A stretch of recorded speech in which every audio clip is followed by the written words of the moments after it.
Solo tú eres nuestro Rey y nuestro Salvador, Señor Jesús. No permitas que nada pueda perturbar nuestra mente, Señor, mas llénanos con tu amor, tu bondad y tu misericordia, Señor. Vamos a decirle al Señor: los débiles pueden decir, fuerte soy en aquel que resucitó por mí. Los pobres confiesan hoy, mi esperanza está en él. Bendecido estoy. Que arda nuestro corazón, que arda nuestro corazón, un fuego que consuma todo por ti, y con los cielos cantaré, eres el Rey.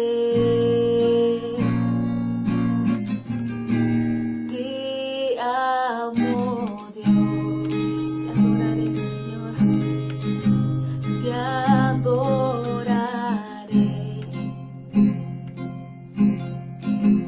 Tú eres Señor,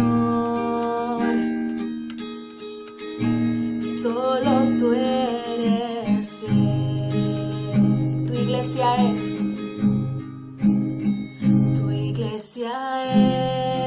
es la novia que diste tu corazón al dar tu vida en la cruz.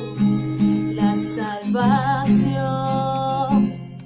es de todo aquel que te acepta a ti y recibe tu perdón. Vamos a decirle al Señor que arda nuestro corazón, que arda nuestro corazón, un fuego que consuma todo por ti, y con los cielos cantaré, eres el Rey. Te amo, Dios, te adoraré.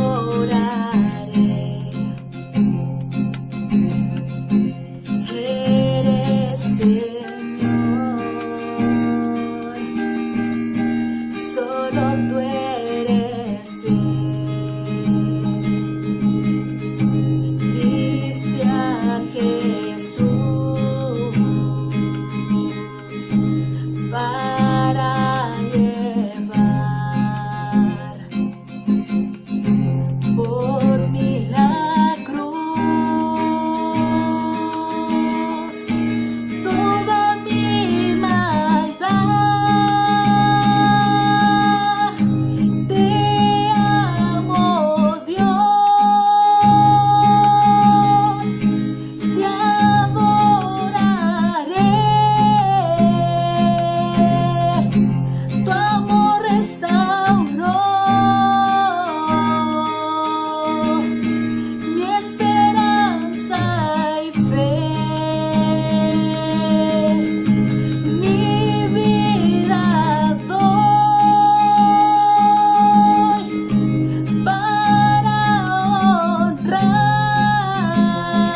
Padre Jesús, eres dueño de nuestra vida, Señor Santo. Guíanos, Señor, mediante tu palabra, Señor Jesús. Solo tú conoces nuestro corazón, Señor. Solamente tú. Que arda nuestro corazón, tu fuego que consuma todo por ti. Y con los cielos cantaré, eres el Rey. Señor, te amo, Dios. Señor Jesús, te adoraré.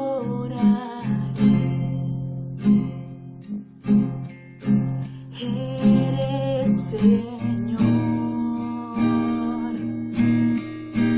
solo tú eres fiel. Diste a Jesús para llevar por mí la cruz. Vamos, iglesia. Toda mi maldad, te amo, Dios,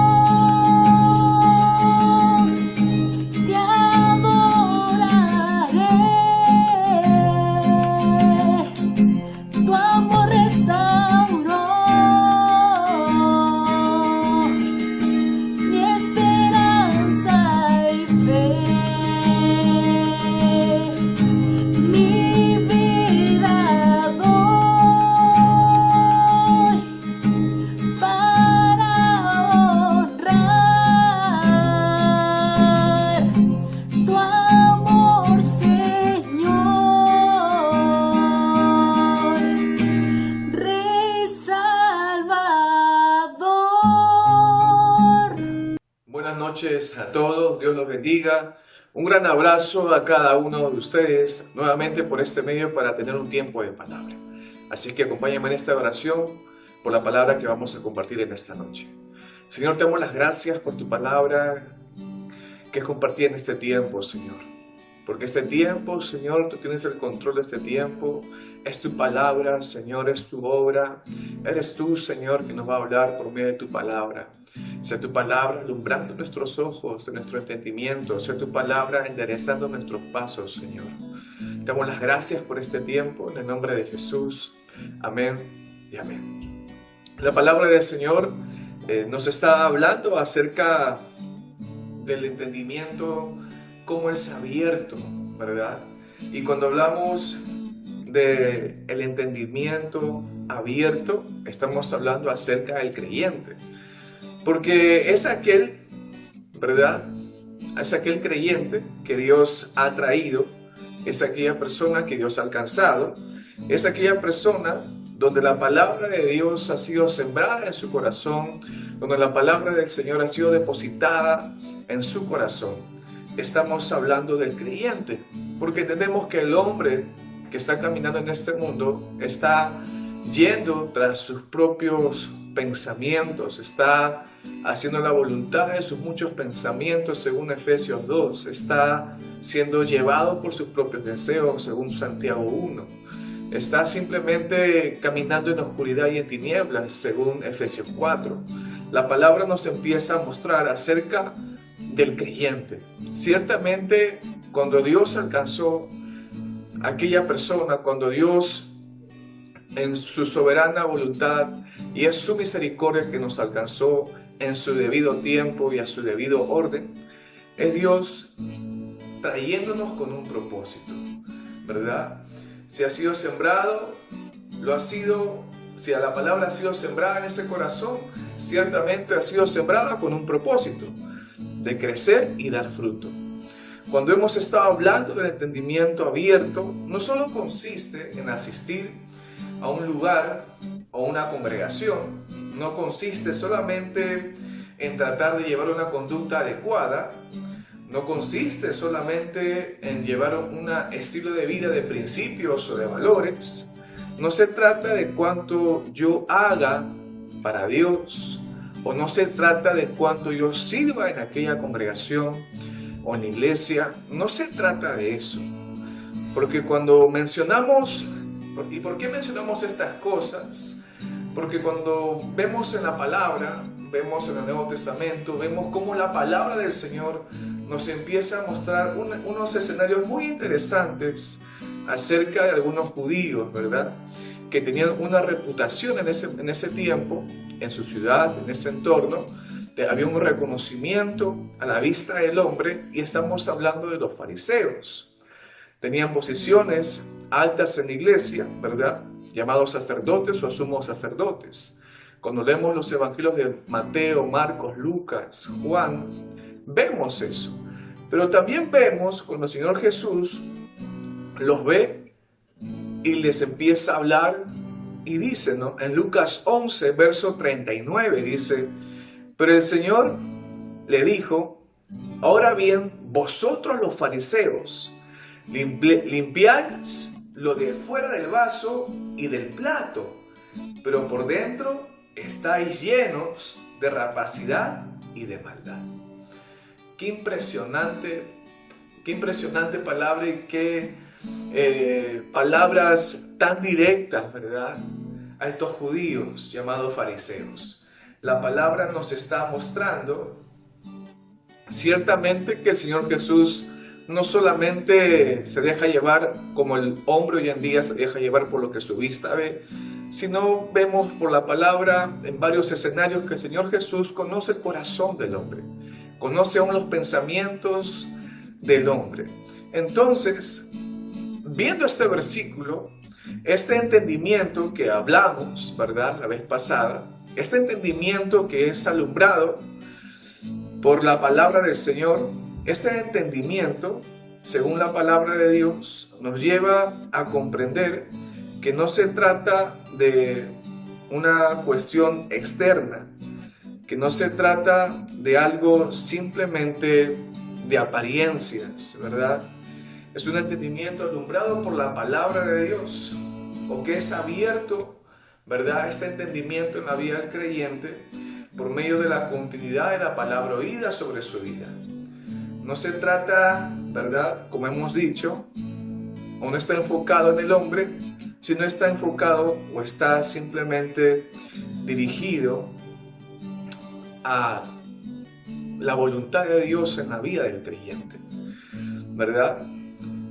Leemos un versículo que se encuentra en este contexto acerca de la parábola del sembrador, que está en Mateo 13, verso 23.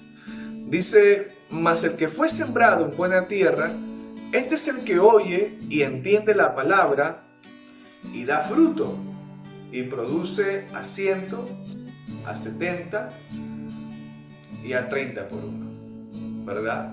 Cuando leemos este versículo es algo interesante, porque el contexto de este versículo, como lo hemos mencionado, es la parábola del sembrador. Vemos que hay 4 escenarios, ¿verdad? Vemos que una semilla cae junto al camino, otra semilla cae junto a pedregales, otra semilla cae entre espinos, y la última semilla, que es este versículo que hemos mencionado, es aquella semilla que cayó en buena tierra. La palabra dice en buena tierra. Y es el Señor Jesús hablando este versículo y dice, y empieza a dar el significado de este escenario, del cuarto escenario, diciendo que esta persona, ¿verdad?, que representa aquella semilla que fue sembrada en buena tierra, es aquella persona que oye la palabra y la entiende. Y después dice, produce un fruto, ¿verdad? Nos quiere decir este versículo que esta persona nunca deja de producir fruto, ¿verdad? Y la pregunta es, primeramente, antes que dé el fruto, ¿qué es lo que sucede en la vida de esta persona? Diferencias de las demás personas que oyeron la palabra. Vemos que entiende, dice la palabra. Y la pregunta es, ¿qué está entendiendo esta persona para que no deje de dar fruto? ¿Qué está entendiendo? Y la palabra nos va a llevar a un versículo en Juan 15:4, que nos va a ayudar para poder entender qué es lo que el Señor Jesús da a conocer en esta parábola del sembrador, o en este cuarto escenario acerca de este versículo que habla que esta persona que oye y entiende es aquella persona que produce al 30, al 60, al 100 por uno, no deja de dar fruto, ¿verdad? Vamos a ir a Juan 15, verso 4. Este capítulo Juan 15 está hablando acerca de la vid verdadera, ¿no? Y la vid es el Señor Jesús, ¿verdad? Y los pámpanos son aquellas ramas para poder dar fruto, ¿verdad? Y Jesús siempre está dando a entender en este capítulo, el Señor Jesús, dando a entender que dice, ¿no? Así como los pámpanos, las ramas por sí solas no pueden dar fruto, así ustedes por sí mismos no van a poder hacer absolutamente nada, ¿no? Permaneced en mí, ¿verdad? Yo soy la vid verdadera. El Señor Jesús empieza a dar a conocer acerca de que ciertamente si aquella persona llamado creyente dependiera de sí mismo, de sus fuerzas, ciertamente va a fracasar, ciertamente se va a frustrar, va a seguir tropezando en lo mismo, no va a crecer, va a simplemente estar sin dar fruto, infructuoso, se va a marchitar. Una vida capaz, llena de muchas apariencias, pero ciertamente una vida con mucha confusión, con mucha mentira, con mucho engaño. Y vamos a leer este versículo en el libro de Juan 15, verso 4, dice: permaneced en mí y yo en vosotros, como el pámpano no puede llevar fruto por sí mismo, si no permanece en la vid, así tampoco vosotros, si no permanecéis en mí. Qué interesante, ¿no? Porque vemos más adelante estos versículos cuando el Señor Jesús habla acerca de permanecer en Él, está hablando acerca de permanecer en su palabra, o mejor dicho, de que está dando a entender que su palabra permanezca en el corazón del creyente, que su palabra permanezca en el corazón del hombre, que su palabra permanezca en tu corazón. Entonces vemos que este entendimiento producido por la palabra, este entendimiento produce una dependencia, ¿verdad? Porque ciertamente el pámpano no puede dar fruto por sí mismo, ciertamente un pámpano que es cortado de la vid se va a secar, va a marchitarse y simplemente su fin es que acabe como sirviendo de antorcha, ¿no? En el fuego. Y la palabra nos empieza a dar a entender y el Señor Jesús empieza a hablar diciendo: ustedes no pueden hacer nada por sí mismos, permanezcan en mí, o que mis palabras permanezcan en ustedes. Qué interesante y qué importante, qué vital realmente para el creyente aprender a depender de la palabra de Dios en su vida, aprender a oír la voz de Dios en su vida mediante su palabra, no mediante nuestras emociones, no mediante nuestro parecer, nuestro criterio, o por nuestras experiencias, por las cosas que nos suceden el día de mañana, no. Estamos hablando de una dependencia de la palabra de Dios en la vida del creyente, y eso es un proceso. Entonces vemos cómo en este versículo de Juan 15 nos empieza a dar a entender acerca de una dependencia, ¿verdad? Así como el pámpano depende de la vid, el creyente empieza a depender de Dios. Ha sido traído, ha sido llamado, ha sido escogido para que dependa de Dios, ¿verdad? Una dependencia verdadera, una dependencia real que es producida por Dios, por su palabra continuamente en la vida del creyente. Según Filipenses 2:13, que dice que Dios produce el querer como el hacer por su voluntad. Es Dios quien produce el querer como el hacer. Es algo original. Es algo auténtico, es algo que se da en la vida del creyente. Ahora, la gran pregunta que nos podemos hacer, o que te estás haciendo en este momento, o que nos hacemos, es ¿cómo se da esto en nuestras vidas, en nuestro caminar, en esa realidad que tenemos cada uno de nosotros, en ese caminar de muchos afanes, de muchas cosas por hacer, ¿verdad? Que a veces el tiempo nos queda muy corto. Y cuando empezamos a meditar en esta pregunta, ¿verdad?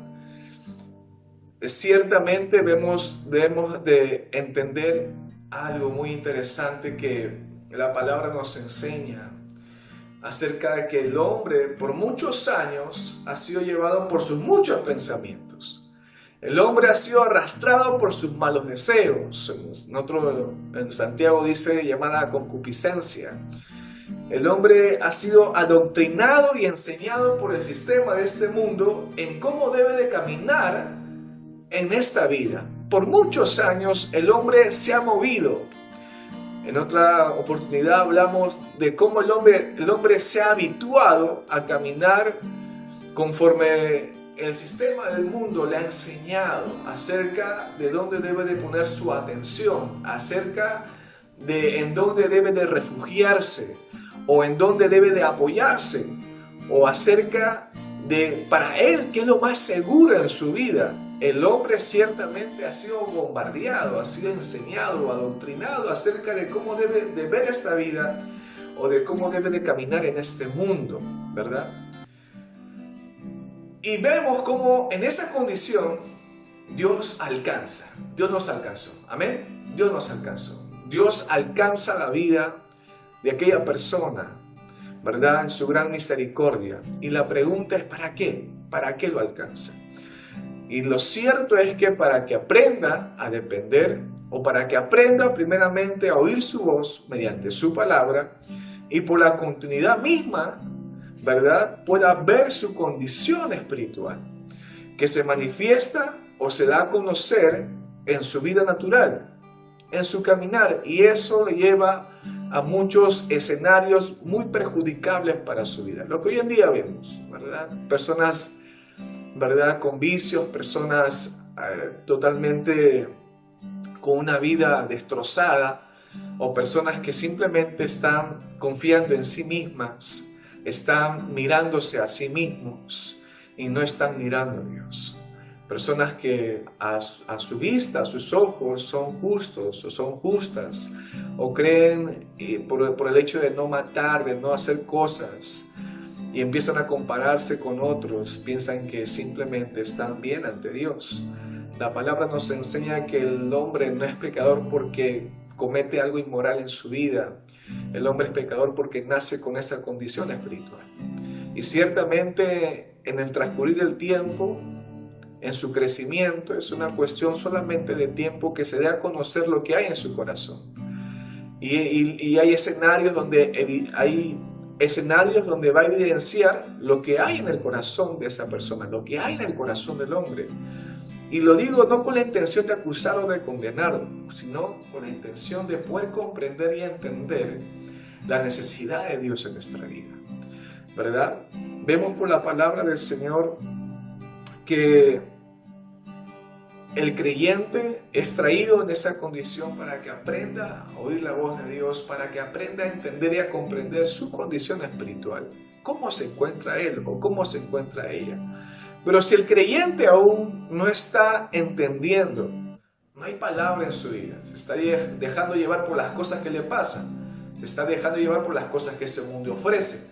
Si el creyente aún no está entendiendo la raíz del problema de su vida, o la raíz del problema del hombre, que es que se encuentra totalmente separado de Dios por el pecado en él, simplemente lo que va a acontecer es que va a ser llevado como el hombre es llevado, por su propia naturaleza, ¿verdad?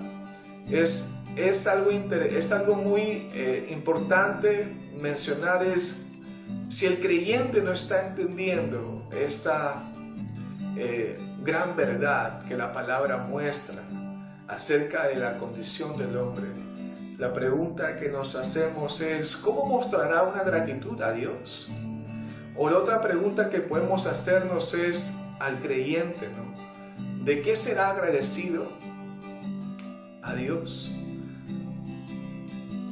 Capaz puedes pensar que vas a ser agradecido por el trabajo que tienes, agradecido por el dinero, agradecido por los proyectos que se están cumpliendo. Y la pregunta es, ¿y si no se cumplen? ¿Y si no hay nada de esas cosas? ¿De qué vas a ser agradecido? No queremos decir que esté mal, ¿verdad?, dar gracias a Dios por estas cosas. Ojo, no estamos hablando de eso o no estamos tratando de transmitir ello, sino que el creyente no puede ser movido por estas cosas.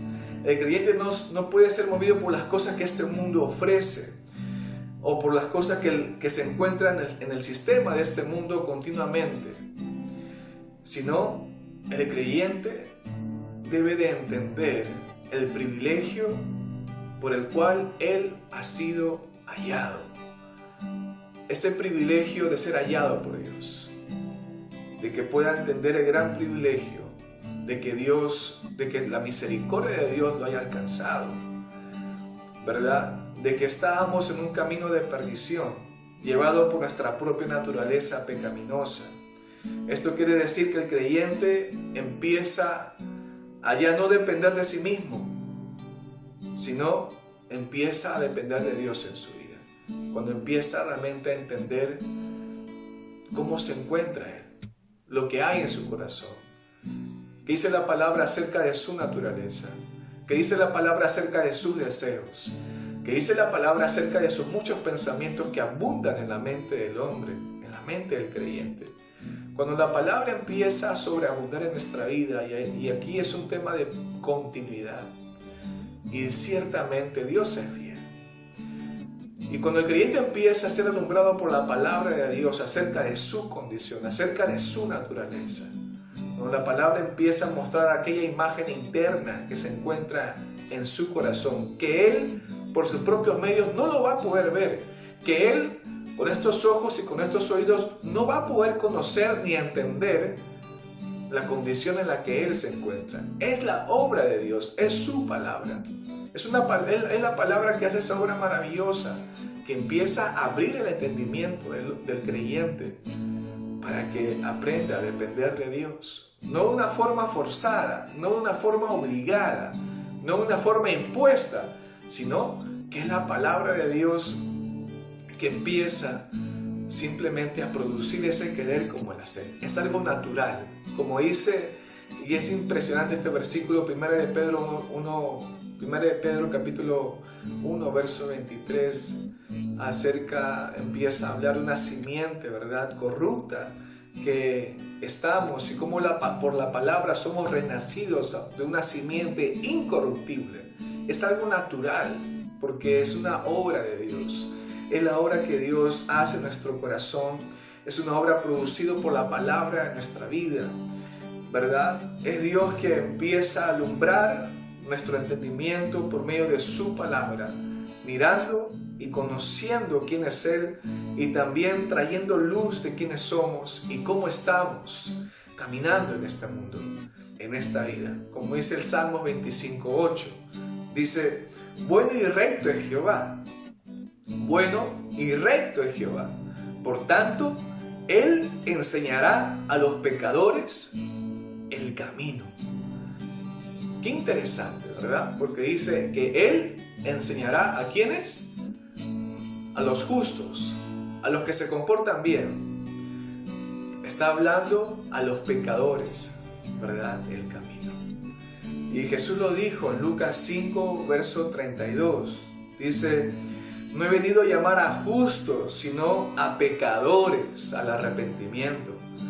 ¿Verdad? Jesús empieza a hablar diciendo: no he venido a llamar a justos, sino a pecadores al arrepentimiento. Y ciertamente somos pecadores, pero arrepentidos por la misericordia del Señor. Pero mucha gente, muchos creyentes, mejor dicho, no están entendiendo este principio tan profundo acerca de la condición del hombre, acerca de cómo se encuentra nuestra naturaleza, cómo se encuentra nuestro corazón, ¿verdad?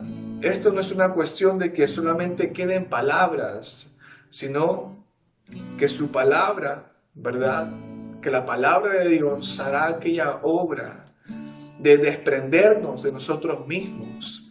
La palabra hará aquella obra de desprenderte de ti mismo.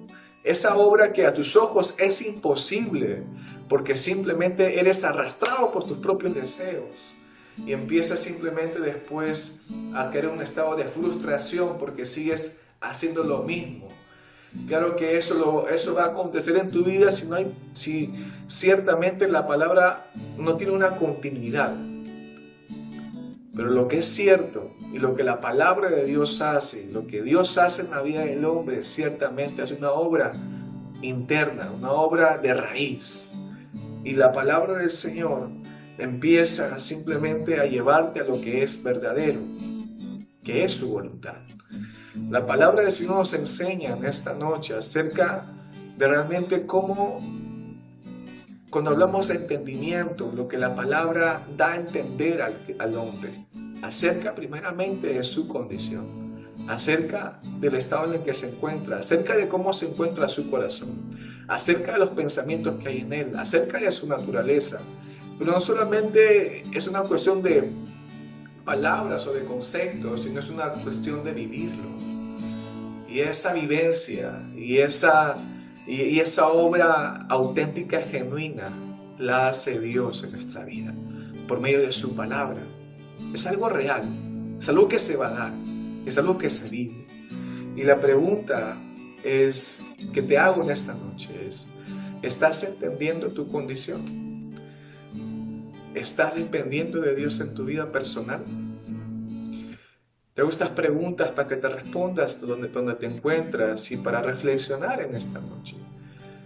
Y realmente si hemos estado cayendo en el afán del día a día, siendo absorbidos por las cosas que hacemos, yo te animo en esta noche a que la palabra siga cavando, siga ahondando, siga realmente escarbando en lo profundo de tu corazón.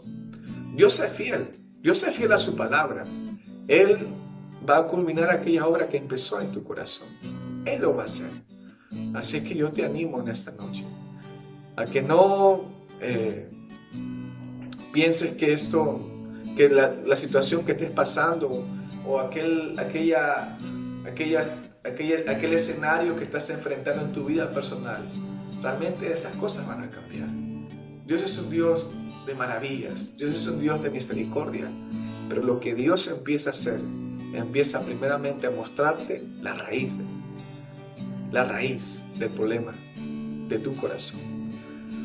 Y Dios va a hacer aquella obra en tu vida personal, en tu caminar.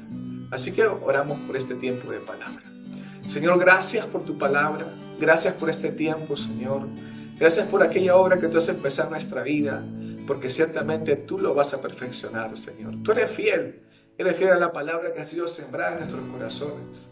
Ayúdanos, Señor, a que tu palabra tenga esa continuidad necesaria en nuestra vida, creyendo que a tu debido tiempo y a tu debido orden, Señor, tú vas a abrir nuestro entendimiento y que ciertamente tú estás trabajando en cada uno de nosotros por tu palabra que está siendo regada en nuestros corazones. Damos las gracias por este tiempo en el nombre de Jesús. Amén y amén. Dios te bendiga. Un gran abrazo.